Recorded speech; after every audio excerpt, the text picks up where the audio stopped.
Hey, welcome everyone from all over the world to the grand finale of the Sea Trade Cruise COVID-19's Impact on Cruise Operations webinar series. My name is Ryan Stana and I'm coming to you from New York City from RWS Entertainment Group. And I am today's host for this presentation. Now, this isn't your typical finale with a red carpet, paparazzi, and fancy outfits due to industry-wide budget cuts. But however, I broke out the champagne today and we're gonna have a great finale. So cheers to everyone. Thank you for joining us. So first, a few housekeeping notes. I wanna let you know that we are recording today's webinar and a link will be sent to all tomorrow. And if you're having difficulty hearing us today and are listening through your computer, please check that your speaker volume is turned up. Also, you can message us during this webinar with the chat box located to the right of your screen, and we will assist you with any issues you're having with volume. Finally, I would like to introduce us to today's awesome panel. First is Larry Pimentel, who was the former CEO from Azamara, SeaDream, Seabourn, and Cunard. We have Annie, how do I say your last name? I'm getting stuck. Scrivanich. Who's the Senior Vice President from Cruise Specialist.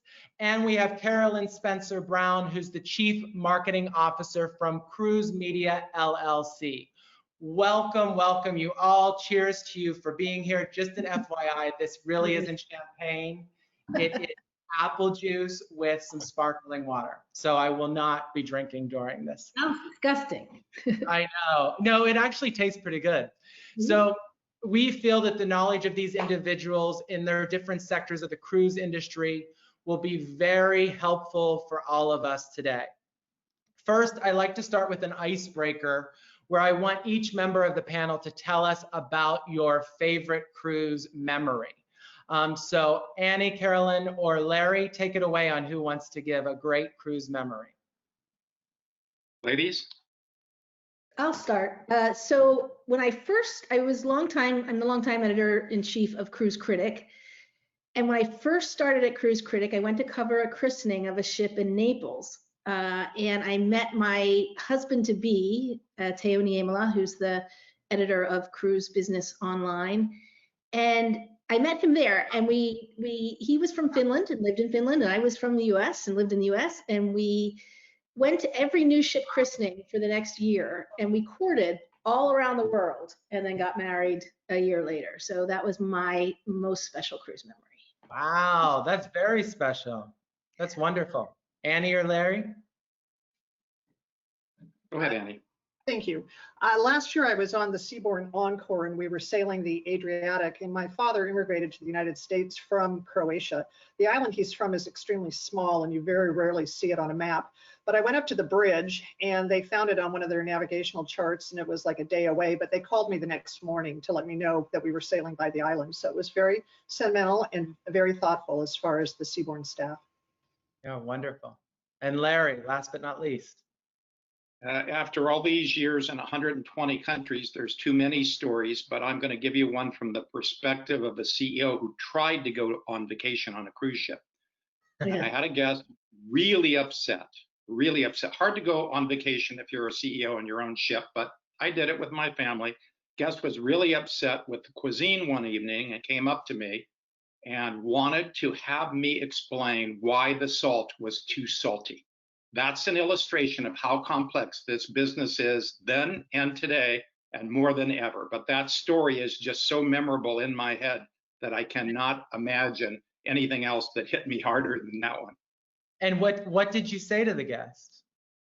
I called the maitre d' and the chef, and we patiently listened and appreciated that input and told her we would do a better job. And making it less salty. Yes. There you go. Great memories. Well, thank you all for that icebreaker. So the goal of today is to share information and best practice on the future of the cruise line industry when cruising resumes. We will discuss key obstacles and ways to adapt and overcome them. We have a list of questions that was submitted by registered attendees, all those folks on today's call that were submitted prior to today's webinar. Once those questions are answered, we will do a Q&A at the end of this webinar. So all the attendees on this call right now, feel free to go into the question area and write down questions that you want to ask that we do not cover. So if you think of questions, type them in to the chat box on the right. Also, I want to preface this by stating, when I ask a panelist a question, please remember that there is a lot of unknowns right now in this industry. Today, we might say red, and tomorrow it might be purple. Also, some questions a panelist might not be able to answer due to confidentiality, and we must respect that. So, okay, we're going to begin. And Annie, you're going to get the first question of the day. One of the big issues for cruise lines, particularly early in the pandemic, has been returning passengers and crew home as borders close up. How did cruise specialists assist with this, and were there any lessons that you learned? For cruise specialists, our main niche in the market is world cruises. And in March, when everything started to accelerate with COVID, we had multiple world cruises that terminated in Fremantle or Perth, Australia, as far as an air city. So we had to assist close to 300 guests to get home. The majority of those guests had been living in a cocoon. There were no issues on board their ships as far as COVID. So they all of a sudden were jolted back into the real world. And we had a fairly good sized group on board the Amsterdam with Holland America Line. So our onboard hosts worked around the clock with our guests by establishing half-hour appointments with them to find out what their needs were and their flight preferences so they could parlay that information to us. It was a bit challenging because we had, anywhere from 16 to 18-hour time zone differences. Plus, the flight availability and time was just, finite. So we went into overdrive to take care of our guests. We're very fortunate that we're owned by the Internova and Travel Leaders Group because there are tremendous resources available to us. And one of our sister companies established an air desk with 4 agents that were dedicated to help us as far as our needs. And within cruise specialists, we staffed 20 hours a day for 7 days to ensure that we got the arrangements that our guests need, reassured their family members at home in terms of the arrangements, verified all the in-transit needs, et cetera, so that we could get them home safely. Many of our world cruise guests take world cruises because they don't like to fly or want to fly. So, that added another element in terms of kind of assistance that we needed to provide. We did also utilize the U.S. Embassy in Perth because we had a small group of guests that ran into some issues and we didn't want them to get stuck in the country, if you will. And in addition to our own passengers that we were taking care of, there was other agencies, clients that were in the same predicament, and we extended our services to them to ensure that they got home safely too. So lessons learned, I will say that our staff is still, it's the first time we've been in such a horrendous kind of operational situation in a long time, but our staff is still dedicated to our clients and to each other. And no one let anyone down. And I'm just very proud of our performance. Yeah, very wonderful. And I can imagine why you're so proud. Thank you for that answer, Annie. Larry, this is going to be a loaded question. In this pandemic era, the cruise industry has largely been unable to operate. What is the path to return and what is the path for recovery? And how long do I have to respond to this? The industry is in a very complicated path to recovery. There's just simply no question to that. It's a cruise industry for which there is no place to cruise. And how much worse could it possibly get? And I have a tendency to study the numbers and look at the numbers and look at the responses, even of the publicly traded companies. For example, NCL reported today that on their Q2 results, they were 99% behind a year ago. Well, that's going to be standard for all of them. That's not unique to NCL. That's just the pain, and it's so severe and so very sad. So when I look at it, I see a lot of uncertainty still. So let me address it in the broader prospect and then kind of hone in on where I think we're at today and what the recovery might be. First of all, we need a COVID-19 solution. I mean, that's just the bottom line all the way around. Once we get that, it's announced there can be distribution. There's very few people who want to go on holiday to think that they could die or even get sick. It's not our notion of a holiday. So a COVID-19 solution, it's not just the cruise industry, it's all kinds of industries. And think, if you look at this, the World Travel and Tourism Council says 1 out of every 10 human beings employed is directly or indirectly employed in travel. Now, cruising is a small part of that. The cruise industry, according to the economic reports, are about a $53 billion contribution to the US economy. So it's not insignificant, but there are many, many broader and bigger industries that happen to be out there. The second thing is we have a whole countries and borders issues. I have spent my life trying to connect human beings to human beings from country to country. It's a glorious thing that Annie and her colleagues and travel advisors have been doing because it kills prejudice and creates connection. Yet we have every restriction. Can you imagine? Those restrictions are everywhere. If I live in the state of Florida, I can't exactly pop into New York even. It's within our own country. So now we've got border restrictions, meaning that there's ship access policies and protocols that are problematic. So that has stopped the industry. And about 3 or 4 weeks ago, all of us got very excited hearing that there were some country intensive programs that were going to be deployed by some really good cruise lines. And by the way, I want to just go back to something Annie said. She used the word overdrive. That's what good travel advisors doing. That's what the industry's been doing. Everybody's in overdrive to try to make this fantastic. And these cruise lines that were going back were in single countries. Hurtigruten, for example, in Norway, put a Norwegian deployment pattern on. And regrettably, this week, after just a short operation, COVID presented itself. And frankly, the CEO, who was very courageous, said we didn't follow all the procedures we should. But it is so sad because all eyes were upon. But it didn't stop there. You see, there's the Paul Gauguin in the French Polynesia. And that was the first voyages that allowed Americans to travel internationally. Same thing, COVID. So without going into the specifics about the numbers, I don't think it's relevant. Ships have come back with a COVID problem. And that in itself, including some of the German lines and very close to where Annie lives in that region of the world, further out in Alaska, even Uncruise, who started with smaller ships in the Alaskan areas, largely Glacier Bay, also got hit with COVID. So frankly, the cruise industry was looked upon in many ways as a petri dish for this. And this is a public relations nightmare that's unfortunate. But there is something I know about all of it. I live in Florida where there's a lot of hurricanes. And the one thing I know about hurricanes is when you're in the middle of it, you can't see the rainbow on the other side.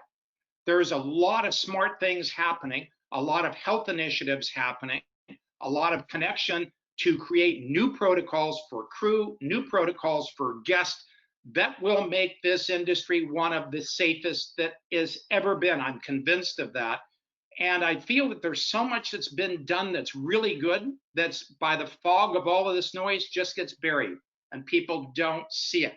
So I think to your question, when you get to what's the path to recovery, pandemic solution is the start, to be quite candid. I think the runway is very long here. I don't think it's short. You're not going to see many vessels this year at all, if any, for the remainder of the year. You might start seeing them Q1, but it will be a slow return. And to me, this is a multi-year process of coming back. Could take us all the way into 23, which is not encouraging. It's probably more truthful than not. It's very sad because finally there's inconsistent health protocols. Every country, every region is doing something different. And now all of a sudden, forget just visas and passports. Now there's going to be health protocols. If you come from one country, it's one way. If you come from another country, it's another way. So in a word, national sentiment has dug in all over the world and it's presented a problem. And I don't think this runway is quick, but the industry will come back. They're really bright executives. they're strong, they're intelligent, and they're going to work with the authorities to get these ships back, but don't expect much this year and expect a slow start next year. But we really need a COVID-19 pandemic solution. That's going to be when the light goes from red to start to get to yellow and get to green. That's the truth of the matter. None of the cruise lines are controlling that. The scientists of the world are. One last comment. We should be driven by science and not politics. And we got too much crappy politics here that's gucking up the whole thing as well. The science should govern what we do, including what the cruise lines do. And if we follow that path, Americans, Europeans, Asians, humanity will get around this and provide an awesome solution. Cheers to that, Larry. That was a great answer, right, Carolyn and Annie? It was. I'd like to actually build on what Larry said. I was on a call yesterday with Rudy Schreiner at Alma Waterways, and he made a very good point that actually there are almost 60 ships on the rivers operating at this point, and so far operating quite successfully. So we may want to look to the river industry in Europe to see how this is going to play out and what kinds of necessary steps need to be taken to make sure that people can cruise safely. Sure, of course. So Carolyn, I'm going to turn a question over to you. So before the pandemic, if we can even remember that, cruise seemed to be the media's poster child for environmental issues. Now cruise is all over the news because of cases of COVID on board, like Larry spoke of. Do you think media coverage has been fair on this? I don't think it's been fair. I think it's been a poor reflection on the main. Let's talk about media. The trade is doing everything it can to understand this issue, I think, for the most part. Where we really have run into problems is with mainstream media. And I'll go back to Hurtigruten, which found out it had quite a COVID outbreak on the Roald Amundsen this weekend.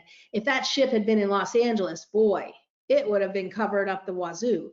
It wasn't. It was in Tromsø, and there's, lucky for Hurtigruten, lucky for the industry, I guess. What I take exception to about the coverage is that you get people who don't cover the industry day in, day out, don't have time to understand context or nuance, and choose sources that aren't necessarily the most respectable or the best sources, most knowledgeable people they could turn to tell the story. And every time I see a big story that says Petri dish, I want to shake someone and say, let's at least have a conversation about the industry and about how it works. And going back to what Larry said about it being safer than ever before when it does come back, I've been through 9/11 and I've been through recession and I've been through capsizing ships and norovirus. And every single time the industry rose to not only to master the challenge, but to exceed what anybody else in the hospitality business was doing. So I think that story needs to be told more often. And I'm actively working with some colleagues in the marketing and journalism fields to get some voices out there. Let's not prettify it, but let's be fair and honest and balanced and tell the real story.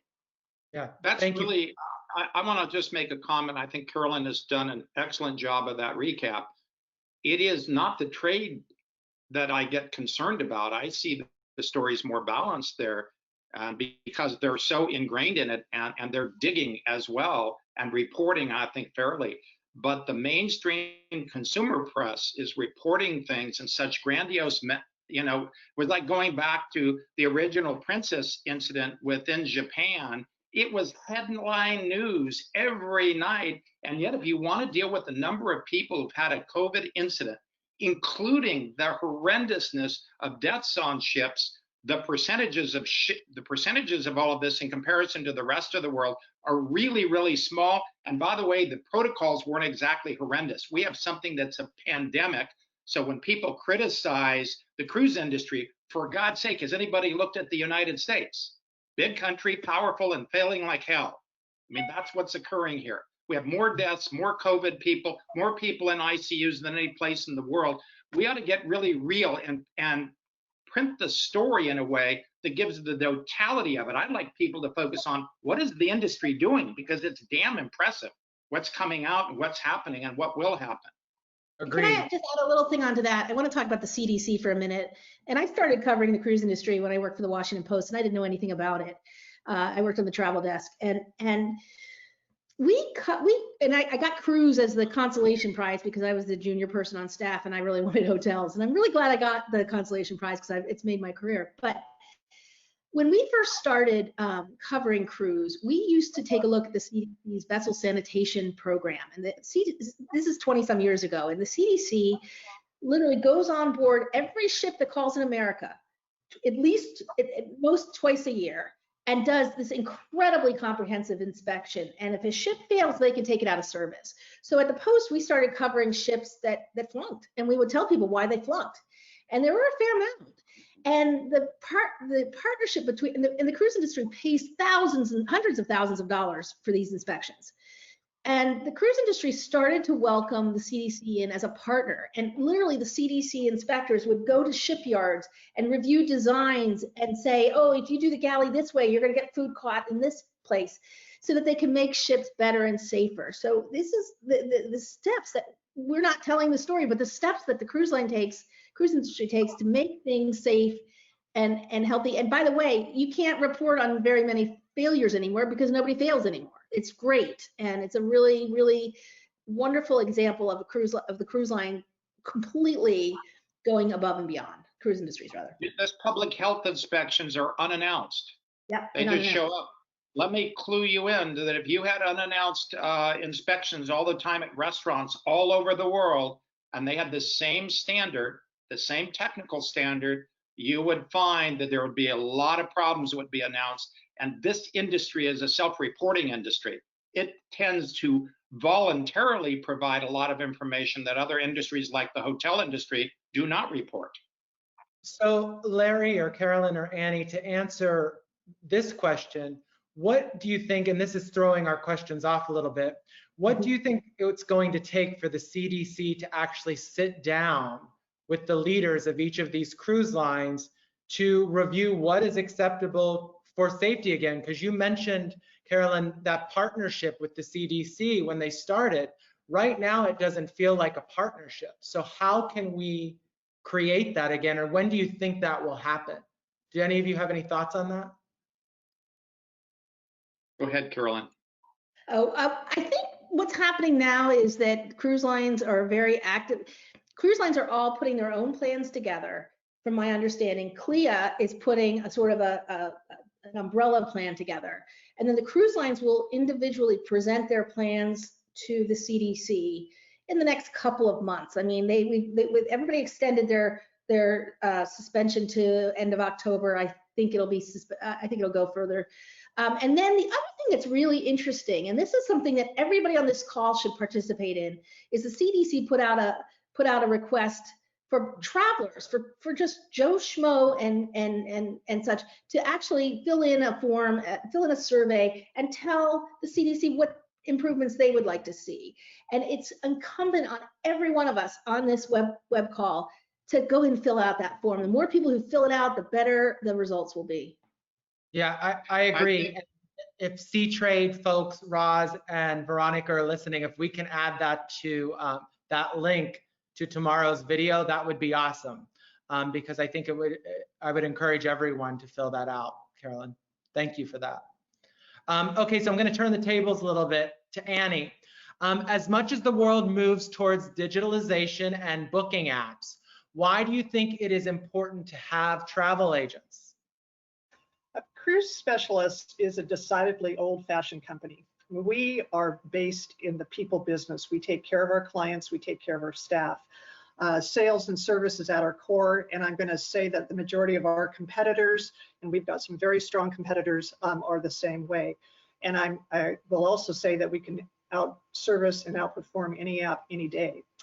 I've just illustrated to you our commitment in our performance in a client's time of need with bringing all those world cruise guests home. Pre-COVID, our clients relied on us in terms of helping them make the right selection and choice as far as a ship, itinerary, insurance, air arrangements, I mean, the entire package. And those needs are going to continue, but now we have a new level of a need in terms of, walking them through the safety requirements and what's going to occur when they arrive at a terminal, and what they should expect on board, and which cruise line is handling it in which manner, so that there is a level of comfort. And I think the other thing that you need to take into consideration is the new to cruising clientele. They're going to need more hand-holding than any group. And for my business to continue and to grow and prosper, I can't just go out into the same pool of people who have been traveling. I always have to go out and find new clients. And it's been about 25% of our business the last couple of years as far as new to our brand. And many of those people are new to cruising too. So it's huge to support the retail distribution chain, help us become stronger, and continue to foster the relationships that we all need, whether it be on the client side or the vendor side, to be a stronger industry. Yeah, agreed. Larry, consumer sentiment is very somber with respect to travel. Will cruises be affected to a greater degree than other forms of travel? It's a good question, and to kind of pick up a little bit on what Annie said, I think the travel advisor can be a real asset, and has been an asset previously, but in particular going forward in articulating to the consumer where the industry is at. I think if I booked through an OTA, a cruise, and there were tons of changes and borders closing and people getting stuck, that would not have been comfortable. I mean, if I ever saw a reason to go through a travel advisor who's as fixated on me as a customer rather than just a transaction, the time is now. And again, going back to Annie's statement of overdrive, that's what these retailers do.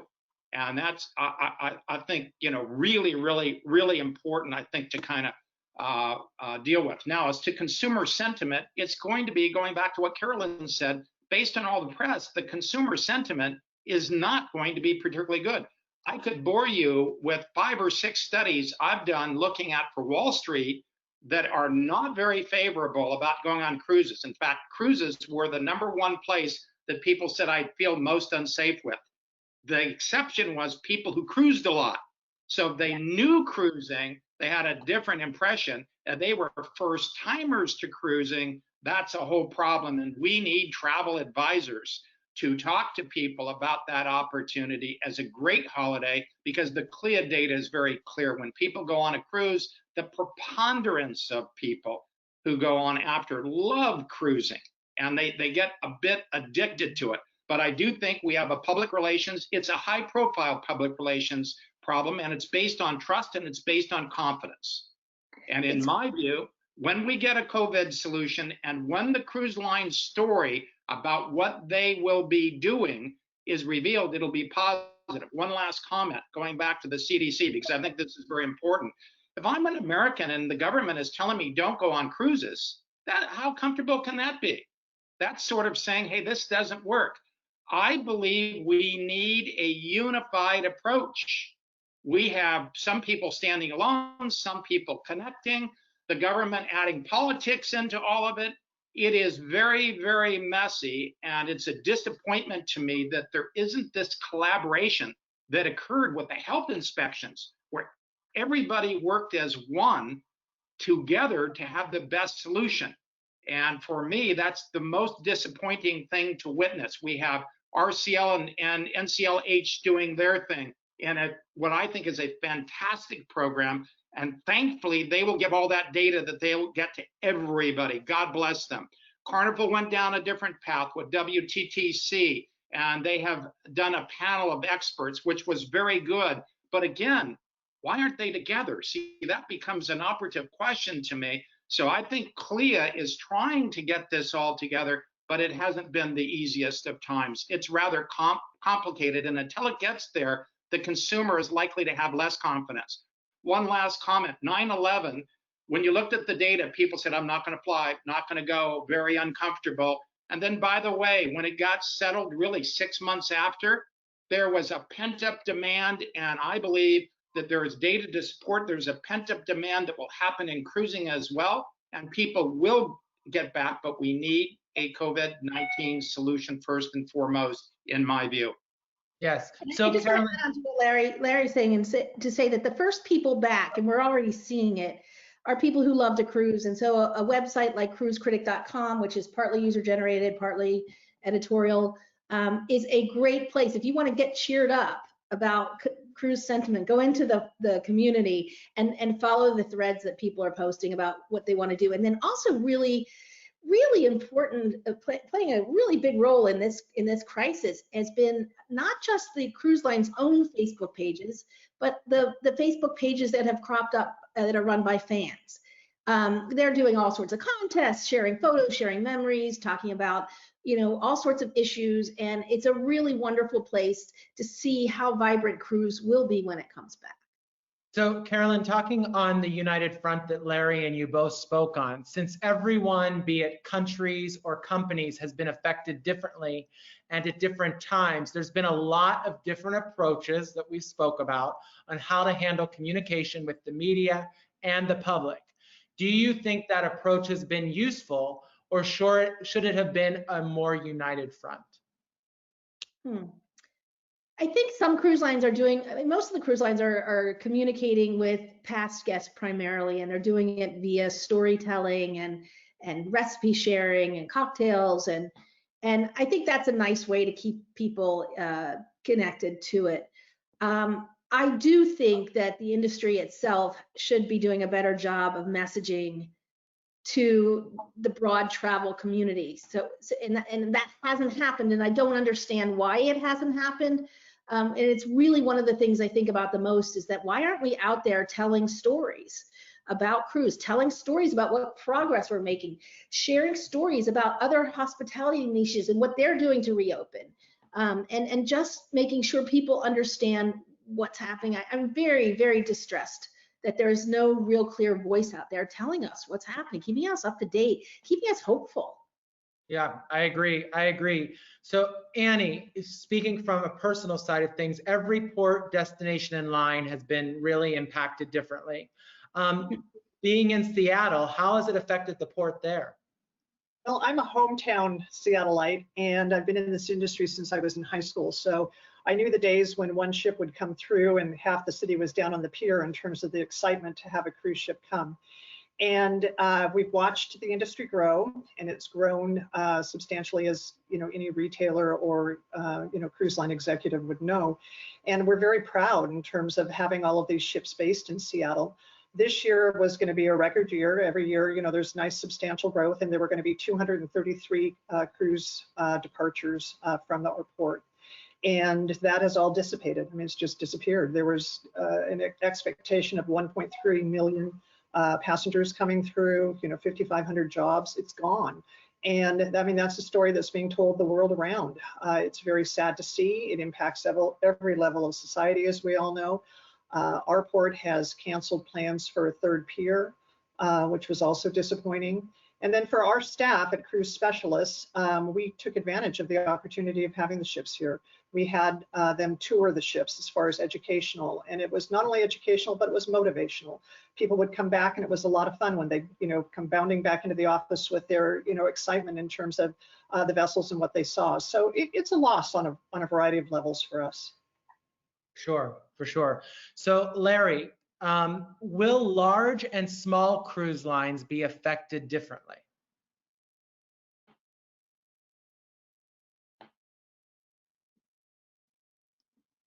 Larry, did you hear that question? Did we lose him? Oh, Did we lose Larry? No, I'm here, but I lost you. I didn't hear what you said. I said, will large and small cruise lines be affected differently? I think the answer is yes. I think this is a cash ball game, to be candid with you. I think the giant lines, Carnival Corp, the Royal Caribbean Group, NCL, MSC, and Disney, because of the virtue of the size of the corporation behind it, have managed to do miraculous things, in my view, in terms of getting additional cash to have a very long runway to sustain the pain.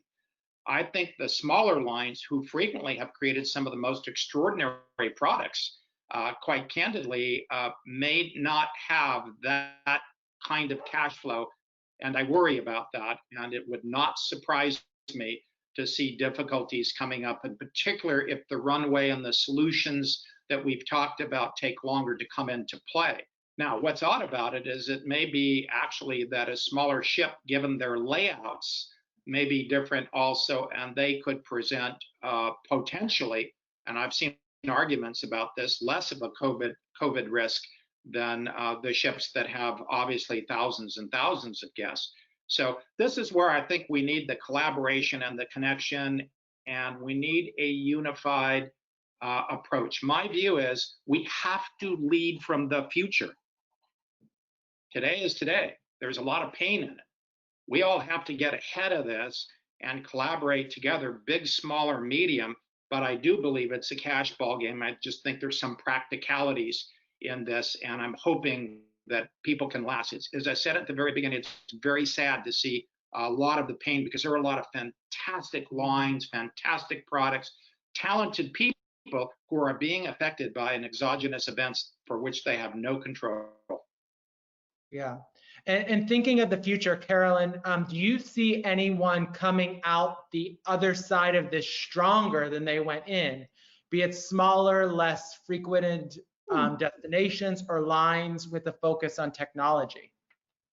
Well, I think that lines that have invested in technology are definitely going to benefit in the new era, the post-pandemic era. And I'll just shout out to Carnival Corporation's Ocean Medallion, which can handle a lot of these. The technology can handle a lot of the new requirements that cruising is going to have.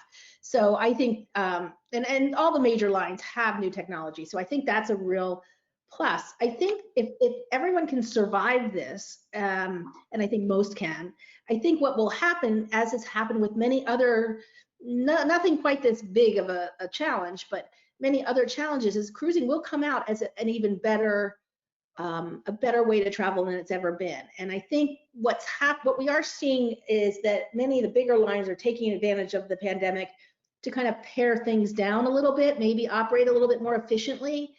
So from an ops side, I think that there's also some benefit to come out of it at the end. Great. So Annie, I'm going to ask you to be a therapist for a moment. What advice would you give to anyone struggling to adapt right now? Every situation is different, but are there considerations people should be taking into account? The first thing that we do is we're looking forward. We're trying to get out of the mud that we've been in, as far as canceling, rebooking, the FCCs, the luggage issues, and all those things. So then we're taking care of our staff. I mean, we basically, our philosophy from a corporate level is there's nothing more important than their health and their families. And all of our staff have been through a lot. So we need to make sure that they get breaks, they recharge, they're energized, and they feel proud again about working within our industry. And selfishly, I want them to be ready to go when we get back into a booking cycle. So, we need that kind of enthusiasm. We need that kind of consistency in terms of their performance.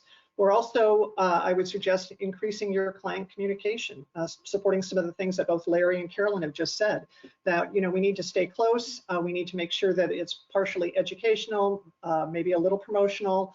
We're an advocate for both the cruise line and for our clients, and we need to keep our performance consistent on those and be supportive of each other.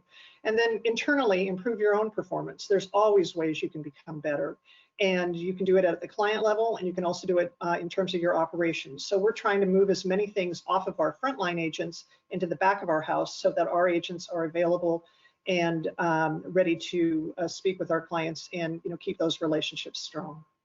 Thank you for that. I just want to say one quick thing, that probably everybody listening to this is used to traveling quite often and quite far afield. And I think about consumers at this point, and how do you keep their spirits up?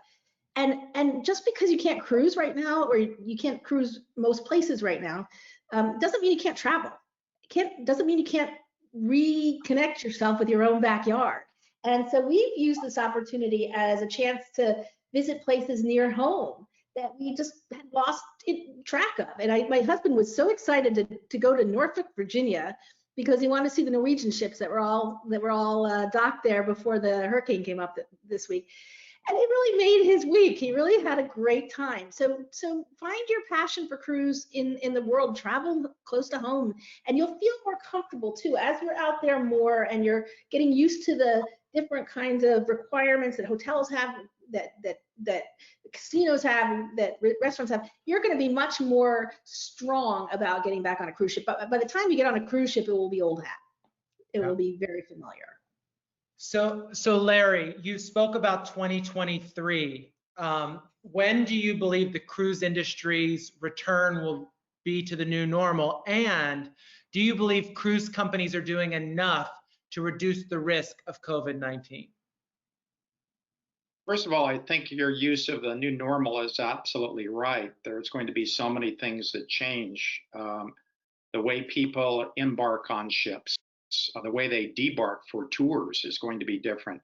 The testing protocols, the things that the crew must go to protect each other, as well as the guests, are all being looked at. Every single item that you could possibly imagine in all of these months since the ship stopped, there are groups looking at every part of it, and it will be a different industry. There's probably more distancing that will be done, new signage that will occur, new mask protocols, new temperature protocols, oximeter ratings. I mean, it could be daily. And what we need also is machines that give us instant testing, because think about it, if a ship gets to a port and all of a sudden there's hundreds, if not thousands of people going off, that particular country doesn't want to accept people if they think they're sick. So there's going to be protocols that are going to be established there, and it's going to happen in both directions. So the complexity of it, I think, is very great.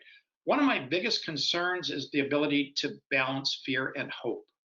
Yeah. To balance fear and hope.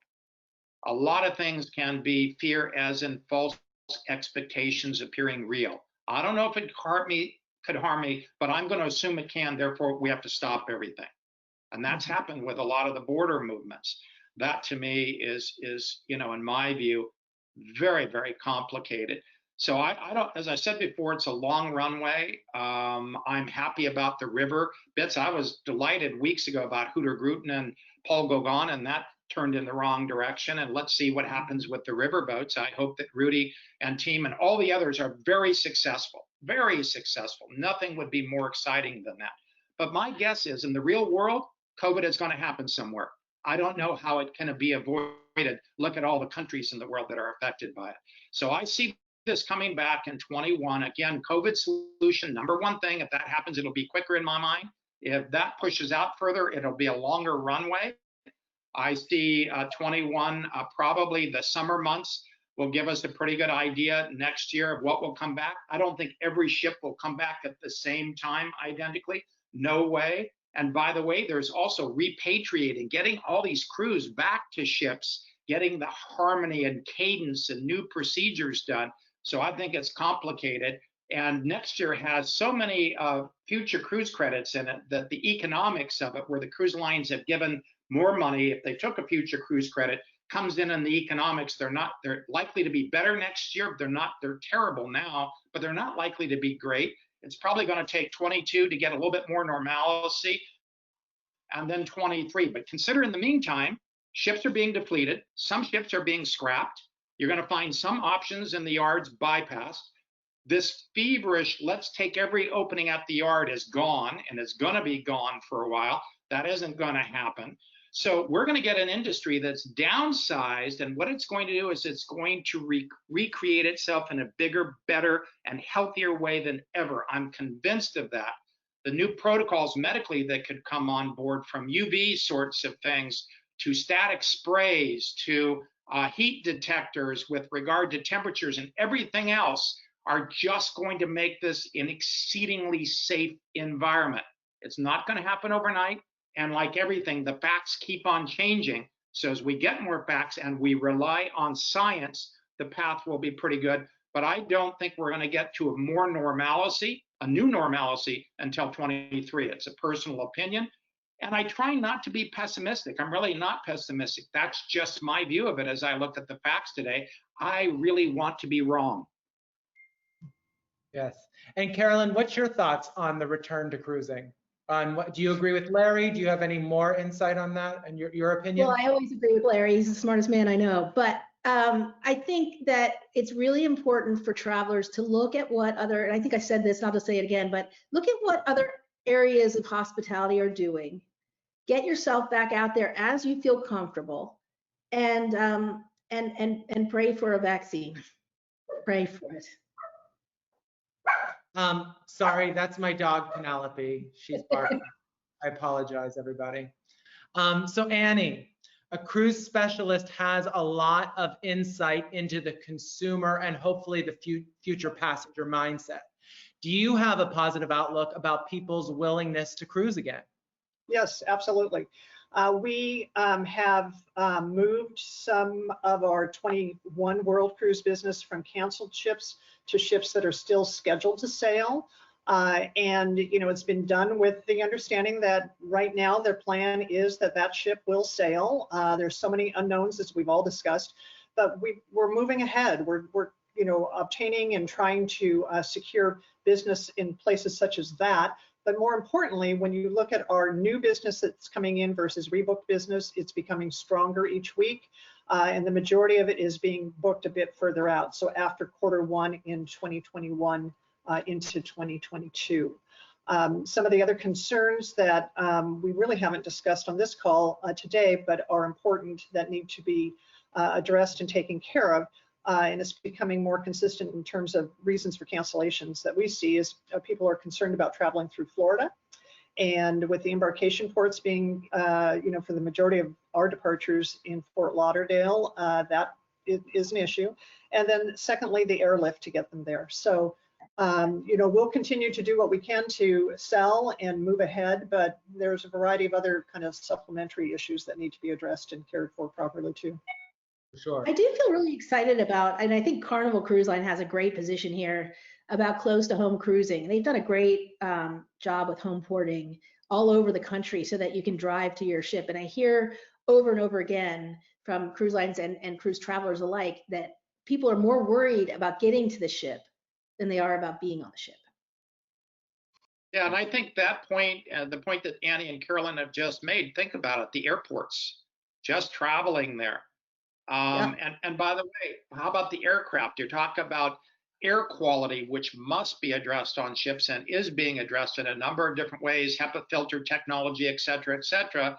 You're going to have to get there, and that's a big concern. And then, by the way, sometimes people aren't getting in the destination and going right to the ship. Sometimes they'll have a hotel stay. How's the hotel handling it? Right. And so there's all these steps in between that makes the complexity of the cruise industry a little bit different than flying from point A to point B, and you're done. There are lots of different movements in here that people are concerned about. And I hate to be a broken record, but a COVID-19 solution is going to be a solution to a lot of these things, and it can't happen quick enough. The good news is we've got a lot of pharmaceutical companies who are reporting really good progress. Really, it excites the heck out of me because it affects all humanity. Forget the cruise industry, it affects humanity in a positive way. And now let's see if these things happen quicker. Dr. Fauci, who's got quite a lot of fame in the United States, has indicated that he thought it might be as earliest as Q4. That's really encouraging. But even if it was Q1 next year and it could happen in that time span, that is historically fast for a vaccine. That's historically rapid. If it's a pharmaceutical therapeutic solution, all of which we need. And by the way, I'm just going to say this. This is a virus we know as COVID-19. This is not the last virus we are going to see in the world. So we must create protocols and collaboration. I go back to we need a unified approach. That's the most disgusting thing to me. I see that lack of unity in my own country. It's disgusting.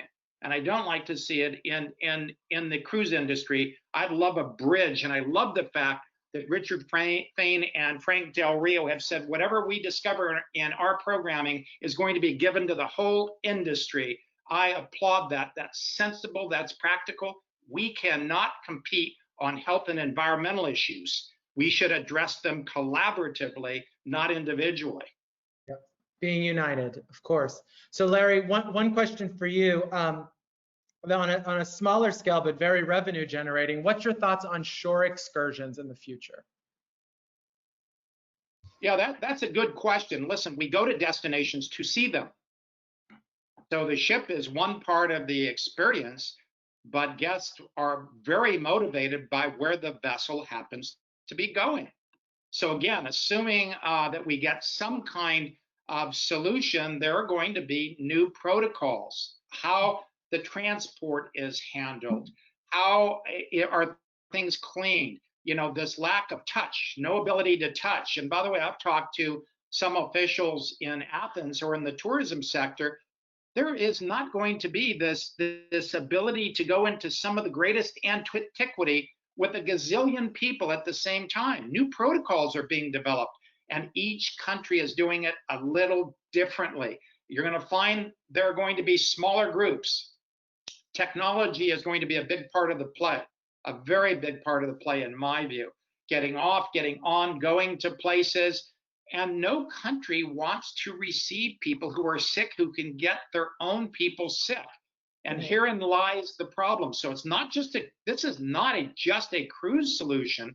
This is, again, a solution of connecting and having one protocol. So one last comment regarding that in the EU. The EU controls a lot of things for a lot of the countries, but as it relates to health, it's all relegated to the local community. So like in the United States, New York can say, this is how we're doing it. California says, here is how we're doing it. Florida has a different protocol. The same thing can happen within Italy. The same thing can happen in other countries. So it makes the ability to see places quite different. Could be lots of protections, could be lots of things we have to wear, masks, other things. The list is huge, and all of this has to work out, which is why I think the runway, even if we go someplace, is long. Probably the only exception to that is what I would call country intensive cruising, where you stay local, you go local. It's probably quicker, faster, and easier, and a good starter kit. And I hope that happens. Or getting the cruise lines to go to some of their own private islands as a starter kit and perfecting that protocol, I think would be fantastic. I just like to see the ships moving with people on it, which right now is simply not happening. I wrote a piece for cruisebusiness.com where I suggested that, and frankly, I would love this trip, that all the cruise lines with private islands in the Bahamas get together and open their private islands to everybody. So you could go on a private island cruise, and all you do is go from one island to the next. I think that would be a blast. So for a question going to what we're getting in, and I apologize for everyone that registered for this webinar. It's going to be impossible to get through all these questions because we've had such wonderful information from our three panelists. One question that popped up here is, do you think that socially distanced cruising with masks and half capacity, if there's no vaccine, do you believe that can be a way forward? I don't know who wants to take that one. I think I got part of your question faded out, but I think your question was, if there is no vaccine and there is proper social distancing, less guests on, could cruises operate? The answer is probably yes. The problem is you have to assume there will be somebody who has COVID. You have to assume that. So that means the ships themselves may have to be have specialized, sanitization rooms and areas. Their hospital staffs probably have to get larger, but it's not ideal. It's not ideal in my mind. In my mind, what's ideal is a solution. And I've said it about 5 or 10 times because it's reality. It affects the restaurant industry. It affects every industry. For goodness sake, in the United States, we have 11% unemployment. That gets back to World War II kind of numbers. And how is that going to help the cruise industry? If people don't have a job and they don't have money, they can't spend money at places where people who are more affluent are serving them. So there is a domino effect here that, God willing, there is a solution to this. And I am really optimistic about that, but it's just not overnight. And I don't think it's so easy just to say, every other room, this and the other, without a COVID solution. Could it happen? Yes, but there will be breakouts. It's just the reality. Right. Now, do you think when a viable vaccine is available, let's all cross our fingers, it's October of this year or sooner, when it's available, will this be a requirement for guests and crew, if we require guests and crew to have this vaccine before they come on board? Do you think you're going to get a lot of pushback, that the industry will get pushback to make sure you have to have that vaccine before boarding? I wouldn't personally cruise with a company that didn't have a policy like that. I wouldn't go on board. I'm totally on board with Carolyn. If you're not willing to say that you're protecting me as a cruiser, I am not going on your line. And I applaud companies that have stood in the United States and said, you can't come in our store without a mask. For Right. God's sake, this is just science. Science has to drive the process, not politics. And a mask, unequivocally by scientists all over the world, is one of the greatest protections, along with distancing, we can have. Great. Well, listen, that's all we have time for today. Thank you so much for attending the SeaTrade Cruise webinar series finale. But just a quick note, if anyone watching has something innovative to share, please make sure to enter the SeaTrade Cruise Awards at seatradecruiseevents.com. It closes on Monday, so be sure to submit before then.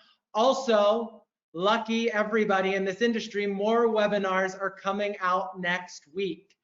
And I just have to thank all the individuals who helped bring this series of webinars to life over the past couple of months. Special shout out to Roz, Veronica, and Megan. And like Carolyn, like Annie, like Larry said, all of us uniting together are going to help us come back stronger than ever.